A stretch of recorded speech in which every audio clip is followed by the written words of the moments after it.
Hello everyone, and thank you for joining me and tuning into this presentation. I am Katrina Pruitt. I am a junior at UConn in the DPD program.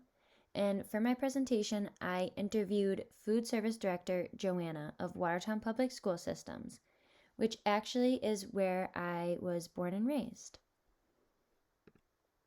So Joanna is the current Food Service Director of Watertown Public Schools, as I just said. She earned her BS in nutritional science actually in the DPD program at UConn as well. So she went through everything we're going through. She took all of these classes, and she even did this project that we're doing now. She continued her education at Keene State, and before becoming a registered dietitian, she spent some time working at WIC in Florida previous to her current position. I asked her what her typical day is like, and she said the majority of her day is spent placing orders, supervising, checking in with her multiple managers at each school that she is overseeing. She makes all the menus herself. She said there's a ton of paperwork as there's a bunch of regulations, including government regulations, the regulations for Watertown, etc. I asked Joanna what the demographics of Watertown is like. I found this image on the right from 2010. It has definitely evolved a little bit since then and continues to evolve as the years progress. But she gave me the statistic that 91% of the population of Watertown is white and 2% is black. She also shared that there's a very high Albanian population, and this is also increasing as the years progress. She also gave me this little fun statistic that 91.5% of the population has graduated high school. So I was curious on how much she interacts with the students in her position. I know I am someone who loves working with kids, so this was really a question that I was curious with. So Joanna told me that she's more behind the scenes. She loves interacting with the students, but especially this year with COVID, she hasn't been able to do that much. Generally, she is more behind the scenes, but she loves coming out during lunch and working the cash register in order to interact with some of the students. She also interacts with the parents of kids who have allergies, and in the past, she's done food tastings. Joanna is new to the Watertown Public School District, so this is actually her first year. So she hasn't really experienced what a normal school year would look like. So she's excited to see what she can do in the future to interact more with the students. Joanna said that Watertown is a self-operated facility. So she said there's many pros and cons to being self-operated or a contract facility, and we talked about a few of these. She enjoys the fact that they're self-operated because it is more flexible and she is more in control. So she's the one creating the menus and she determines what is on her students' plate. Where she feels a contract facility is more profit driven. They tend to promote snacks over meals, and the only con that she said about being self-operated is that she doesn't have access to the awesome menu software that a contract facility has. But overall, she enjoys being self-operated, and she makes all of the menus herself and gets to choose exactly what goes on her students' plates. So Joanne shared that she has 25 employees, including one food service secretary and a manager at each school. She serves 2,600 students, and out of the 2,600 students, 7 receive reduced lunch and 26% receive free lunch. Due to COVID this year, all students have free lunch, and they also have free breakfast. So the schools that she serves are John Trumbull Primary School, Swift Middle School, Polk, Judson, and Watertown High School. And at the bottom, there are some pictures of some of the schools that she serves.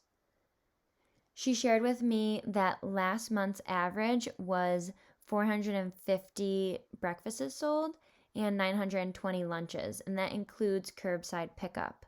she said that the breakfast sales have increased dramatically over COVID due to the fact that they're now free.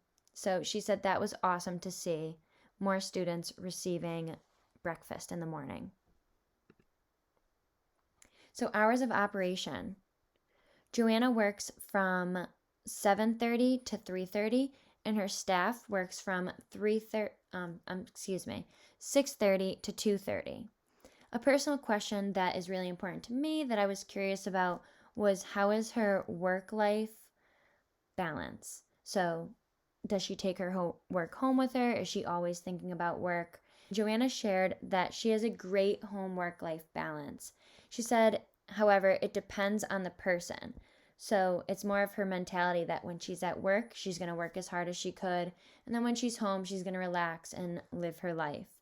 So I thought it was interesting to hear that she does have that good balance where she could do both. Here you can see a lunch menu that Joanna has made. This is for the month of March. There are some changes in this lunch menu compared to the typical year because of COVID, but it's not extremely different. You could see it's St. Patrick's Day themed, and just a few changes that she shared with me was that things such as the assorted salad bar and deli sandwiches are not made to order anymore.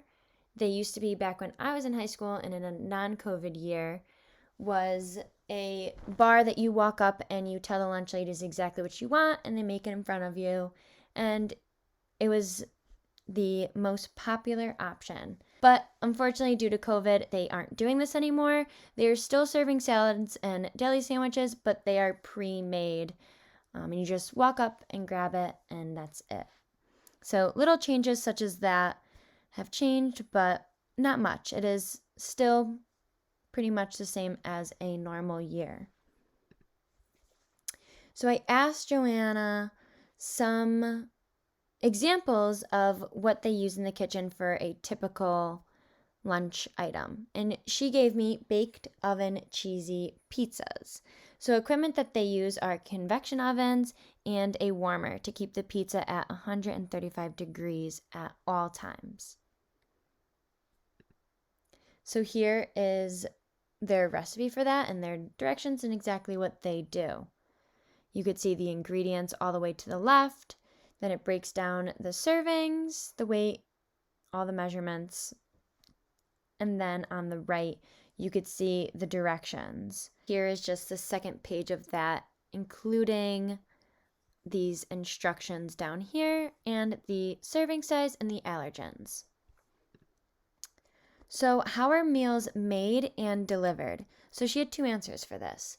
In person, the meals are all prepared in-house. So each school has their own kitchen where they make all of the lunches in-house. They are served via a tray line setup like a typical cafeteria. And she shared that very minimal food delivery between the different schools are required. Sometimes a school will need some of the food products and someone will just quickly drive it over. Joanna does not need to be the one to drive it over. They have someone who does this for them, but it's very limited. Every school mostly has all of the stuff that they need in-house. Due to COVID, there are some changes because they are now offering curbside pickup. So these meals are prepackaged, and she doesn't want to just send out sandwiches and salads, so she also does hot lunch options, but they are sent out frozen with cooking and storage instructions. The one change is that the milk freezer needed to be moved to the lobby for curbside pickup so that the milk could stay at the correct temperature. So the dishes are cleaned via chemical sanitation. She also shared that SFS supplies all chemicals and does a monthly inspection.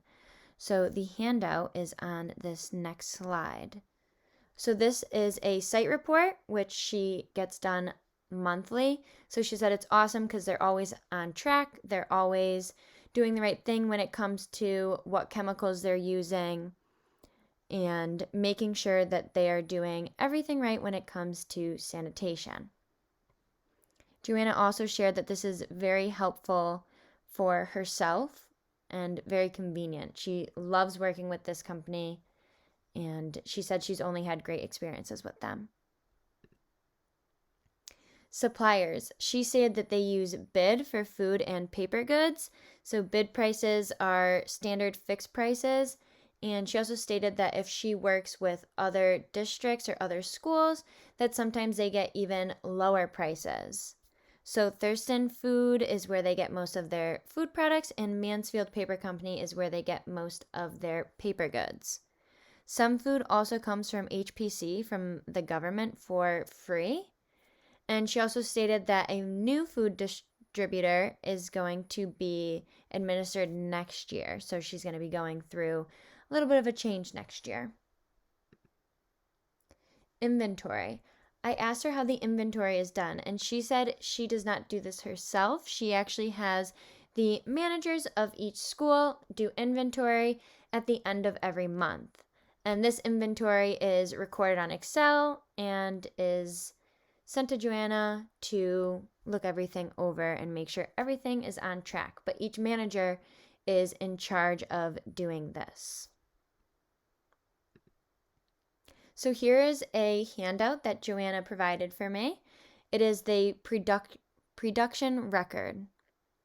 So you could see here the different records that they keep in order for Joanna to see what was popular, what sold well, what the students enjoyed, how much to purchase for the next month, and so on. So it really helps Joanna see what is going on and keep the portions the same and just stay organized.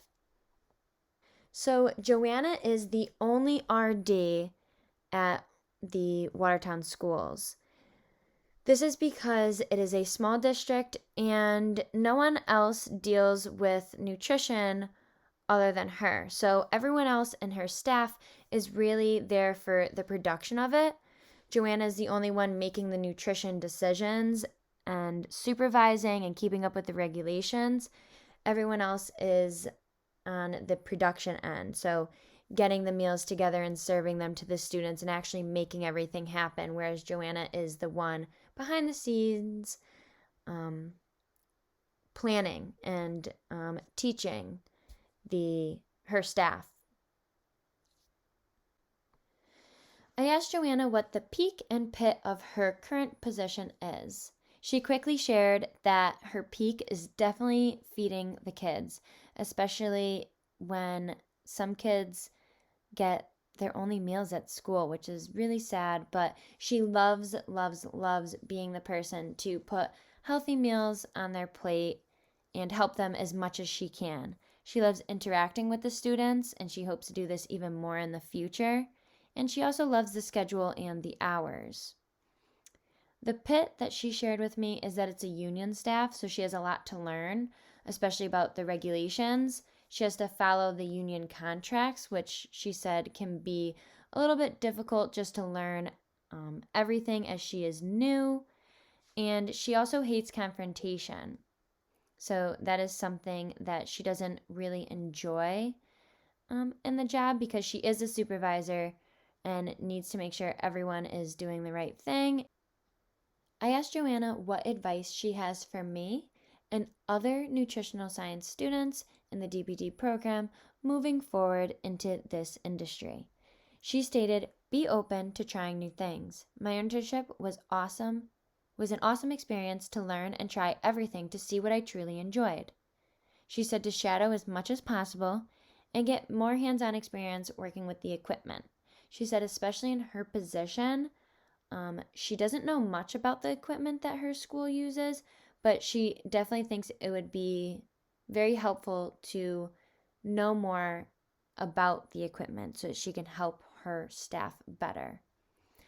She said shadowing as much as possible is something that she did when she was first starting in the industry, and this really helped her decide what she liked and didn't like. And most importantly was her internship, where she really got to see what she enjoyed in the industry and what she really didn't care for so much. Concludes my presentation. Thank you so much for listening. If you have any remaining questions, feel free to email me. And I want to just give a huge thank you to Joanna for letting me interview her and learn about her career. I had so much fun and learned so much. So thank you again, Joanna.